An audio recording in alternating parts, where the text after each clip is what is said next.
এবারের বিপিএলে দেশি ক্রিকেটারদের মাঝে কোন ব্যাটারের ব্যাটিং আপনার আলাদাভাবে নজর কেড়েছে? সেই তালিকায় অবশ্যই থাকবে তানজিদ তামিমের নাম।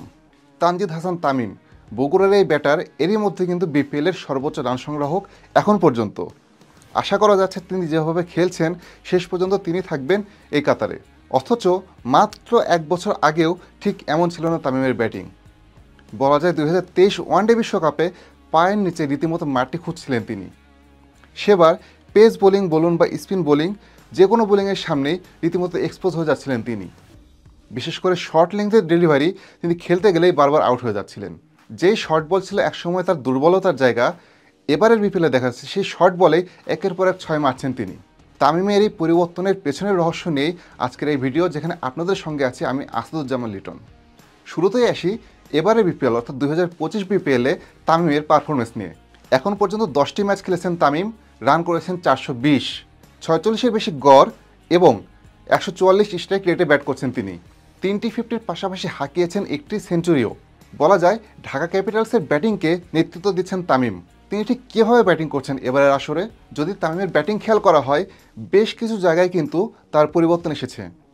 প্রথমে যদি বলতে হয় 2023 ওয়ানডে বিশ্বকাপের সঙ্গে তুলনা করলে তার টো পজিশনের যে বিষয়টি অর্থাৎ পায়ের পাতা, তিনি যখন আগে ব্যাট করতেন, বিশেষ করে 23 বিশ্বকাপে তিনি যখন শর্ট খেলতেন, শর্ট খেলার সময় তার টো পজিশন থাকতো কভার অঞ্চলের দিকে।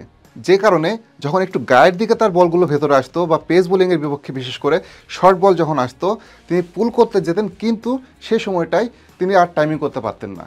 এবং এ কারণেই হয়তোবা বোলারের কাছে কখনো ক্যাচ দিয়েছেন বা 30 গজ বা একদম সীমানাতে বারবার ক্যাচ আউট হয়েছেন।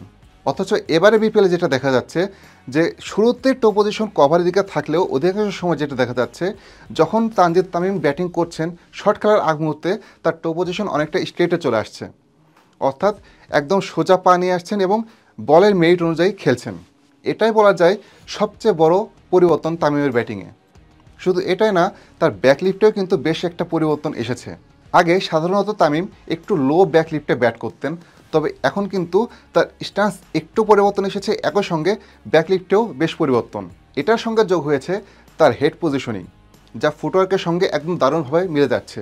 হ্যান্ড আই কোঅর্ডিনেশন আগে তানজিদ তামিমের একটা শক্তির জায়গা ছিল, যে কারণে তাকে ক্লিনেস্ট হিটার বলা হচ্ছে বর্তমানে বাংলাদেশ জাতীয় দলের যারা ক্রিকেটার আছেন তাদের মাঝে। আগে লিটন দাসকে বলা হলেও লিটন দাসের চাইতেও অনেক বেশি বেটার ভালো হিট করতে পারছেন তামিম। এবারে বিপিএলে শুধু রান করছেন না তামিম, বেশ বড় বড় ছক্কাও কিন্তু হাঁকাচ্ছেন। এরই মধ্যে দেশি ক্রিকেটারদের মাঝে এক আসরে সবচেয়ে বেশি 6 হাঁকানোর রেকর্ড নিজের করে নিয়েছেন তিনি। 10টি ম্যাচে 29টি 6 হাঁকিয়েছেন তামিম। এর মাঝে পেসারদের মেরেছেন 12টি, স্পিনারদের 17টি। অর্থাৎ পেস বোলিং বা স্পিন দুটি ক্ষেত্রেই সমান তালে ভালোভাবে কার্যকর হচ্ছেন তিনি। ছক্কা মারার ক্ষেত্রে তামিমের ফেভারিট জোন বলা যায় deep mid wicket. Short ball হোক বা গুড লেংথ, একের পর এক বল তিনি ডিপ মিড উইকেট দিয়ে সীমানা ছাড়া করেছেন। এছাড়া কাউ কর্নারেও কিন্তু বেশ ভালো ভালো 6 মেরেছেন তিনি। একই সঙ্গে স্ট্রেটেও কিন্তু তিনি অনেকগুলো 6 মেরেছেন। এই যে তামিমের পরিবর্তন, এটা আসলে কীভাবে হলো, এবার আসি সেই প্রসঙ্গে। তামিমের ব্যাটিংয়ে এই যে পরিবর্তন, এটার শুরু কিন্তু হয়েছে আজ থেকে 7 থেকে 8 মাস আগে।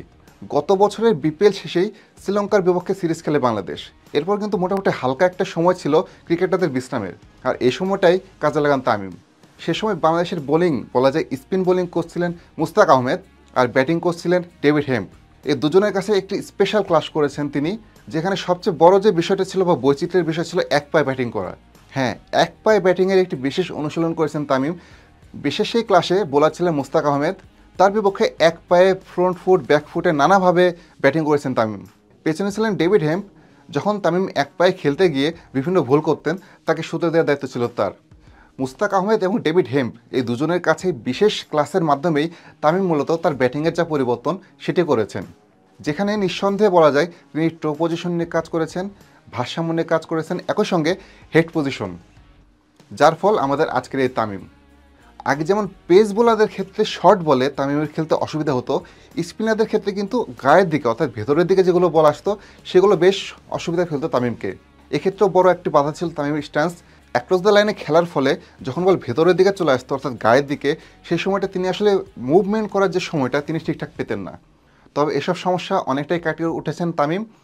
তবে এখনও স্পিন বলে কিন্তু তামিমের ফেভারিট শট কাট করা, এবারে বিপিএলও কাট করে বেশ 4 মেরেছেন তামিম স্পিনারদের ক্ষেত্রে। আর পেস বোলিংয়ের ক্ষেত্রেও কিন্তু শুধু ছক্কার উপর না, বাউন্ডারির উপরও বেশ নির্ভরশীল হচ্ছেন তামিম, যেখানে পেস বোলার যখন অফ স্ট্যাম্পের বাইরে বল দিচ্ছেন তিনি কিন্তু কভারের পয়েন্ট দিয়ে বেশ ভালো ভালো 4 মেরেছেন। তবে রান কিন্তু তিনি সবচেয়ে বেশি করেছেন, অর্থাৎ তার স্ট্রং জোন বলা যাচ্ছে deep cover, deep mid wicket এবং ফাইন লেগ অঞ্চল। ডিপ মিড উইকেটে যেরকম অনেক 6 মেরেছেন তামিম, সে জায়গাটা কিন্তু তামিমের জন্য একটু ভয়ঙ্করও বটে। বলা যায় নিজের যে ব্যাটিং দুর্বলতা সেটা কিন্তু অনেকটাই কাটিয়ে উঠেছেন তামিম, যার ফল তিনি দারুণ রান করছেন, ভালোভাবে রান করছেন এবং বিপিএলের সর্বোচ্চ রান সংগ্রহ এখন পর্যন্ত।